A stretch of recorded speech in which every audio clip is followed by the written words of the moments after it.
Hi everyone, my name is Rebecca, and today I'll be going over ACT practice test number 2, numbers 21 to 30. So first we can look at number 21.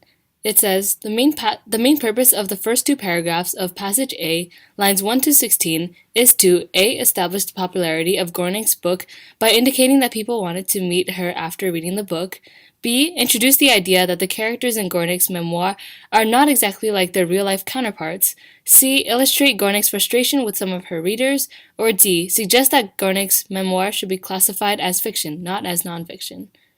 And so, if we read the first two paragraphs, we can see what this is talking about. So here we go.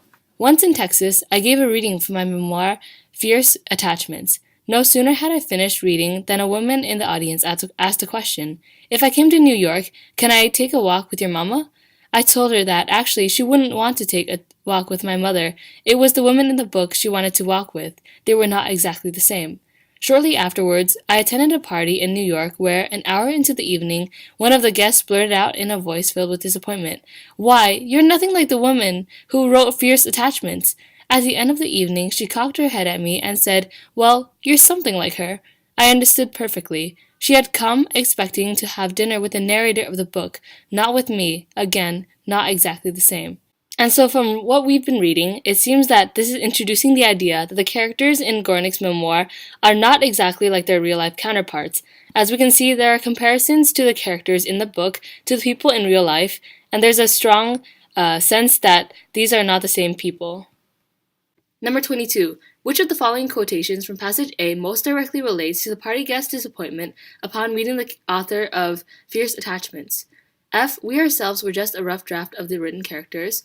G. I had become my mother. H. This complicated insight was my bit of wisdom. Or J. This story was the insight.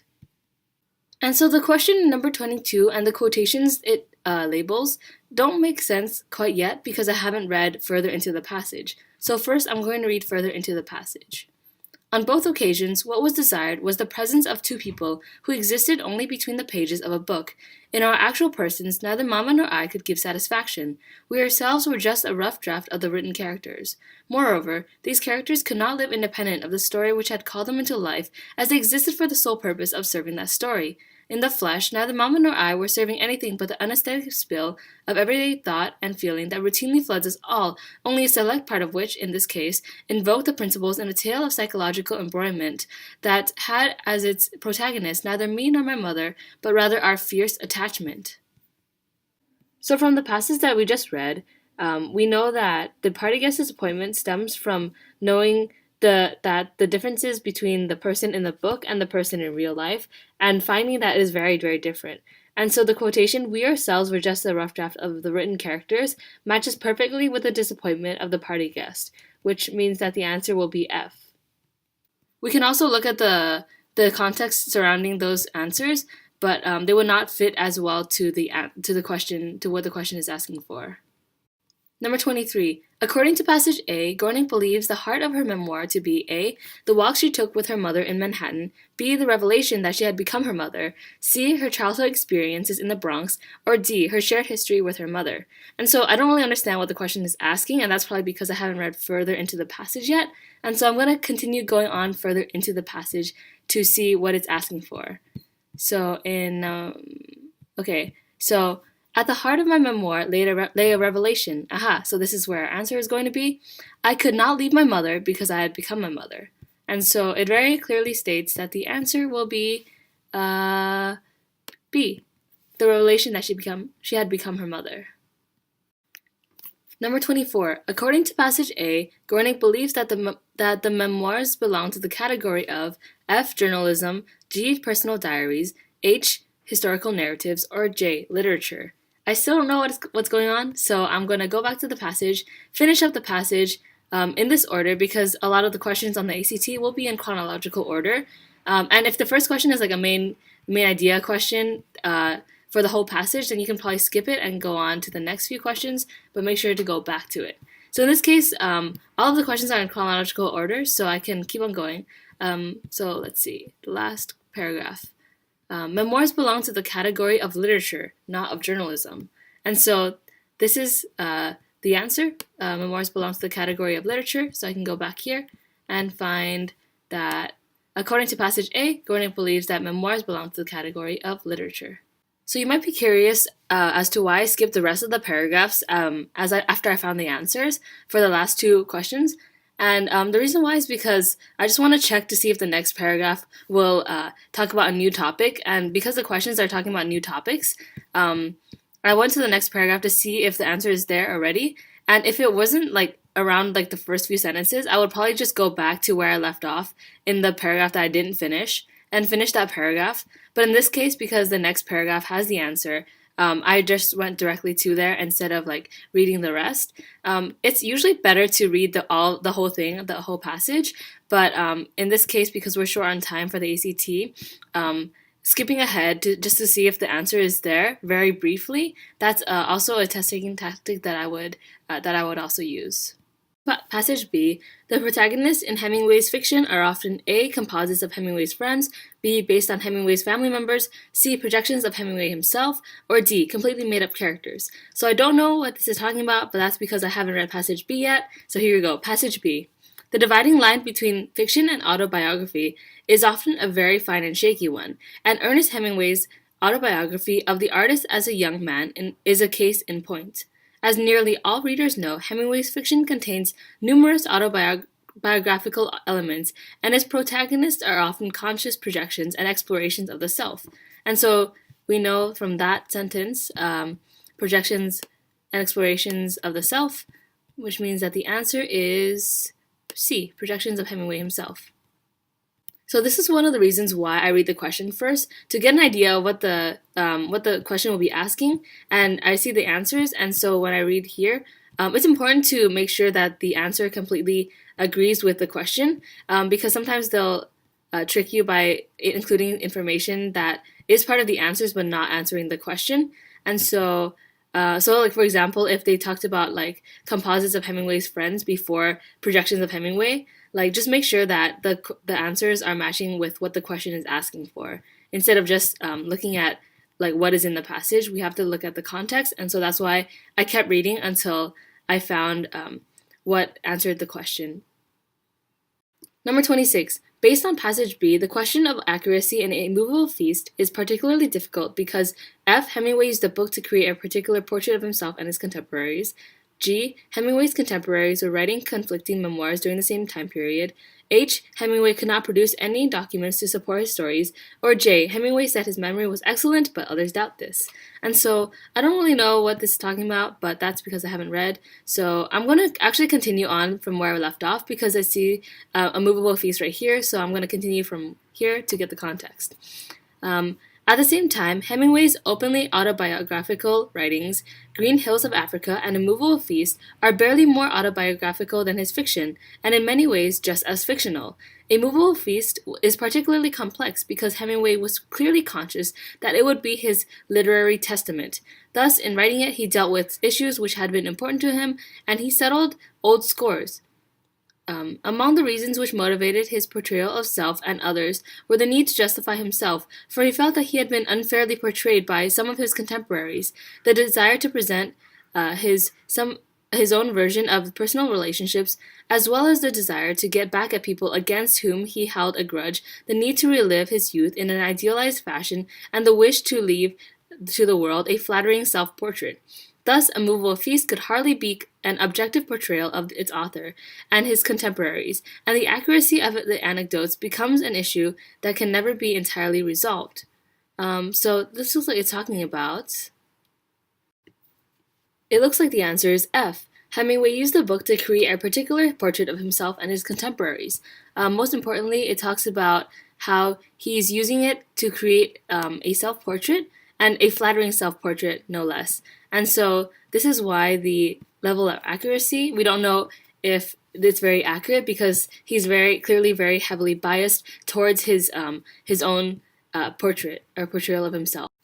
Number 27. Which of the following statements best expresses the opinion the author of Passage B seems to have about A Movable Feast?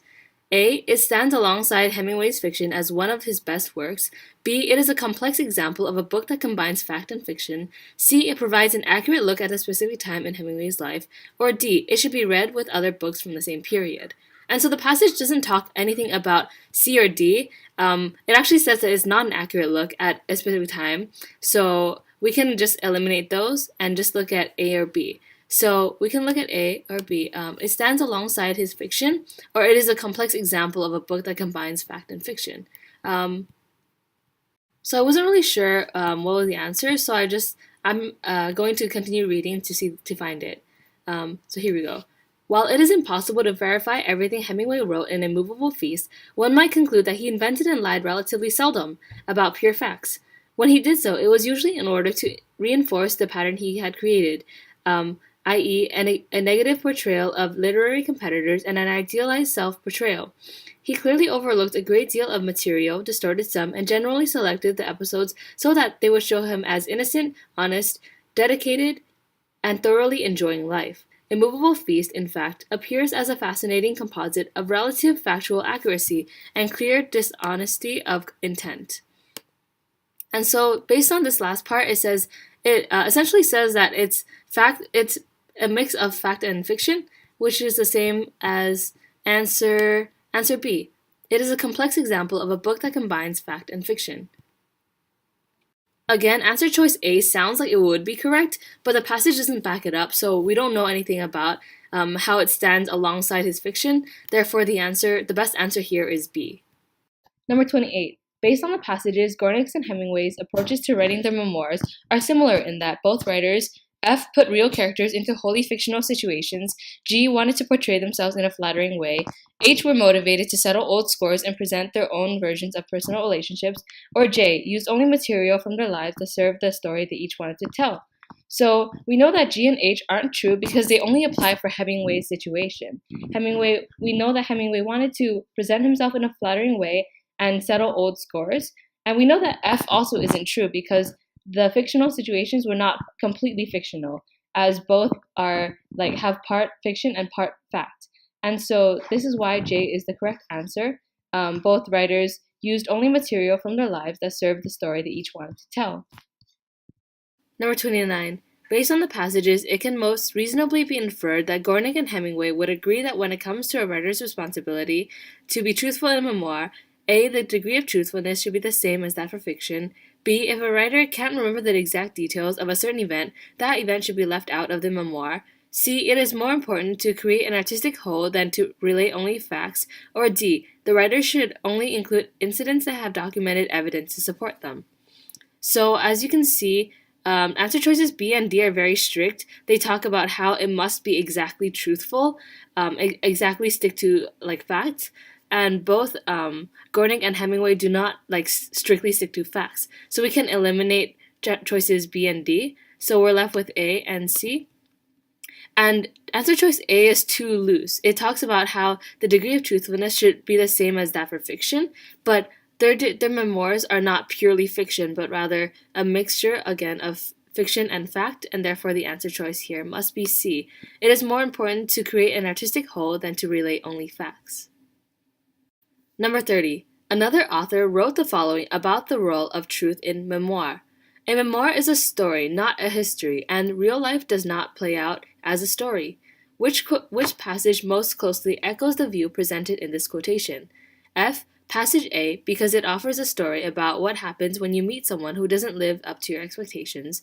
G. Passage A, because it stresses that what happens in life is only raw material for a memoirist. H. Passage B, because it states that Hemingway viewed A Movable Feast as his literary testament. Or J. Passage B, because it states that Hemingway seldom lied about pure facts.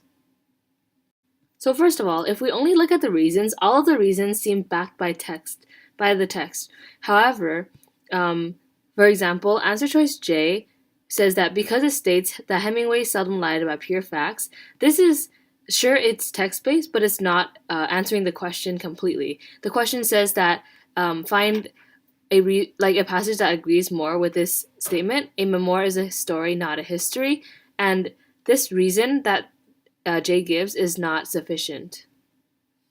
The answer choice is G, because the main idea of passage A was to reveal that characters are only drafts of the people in the memoir, and so that's like the main idea of passage A, which answers this question, which answers this quote very perfectly.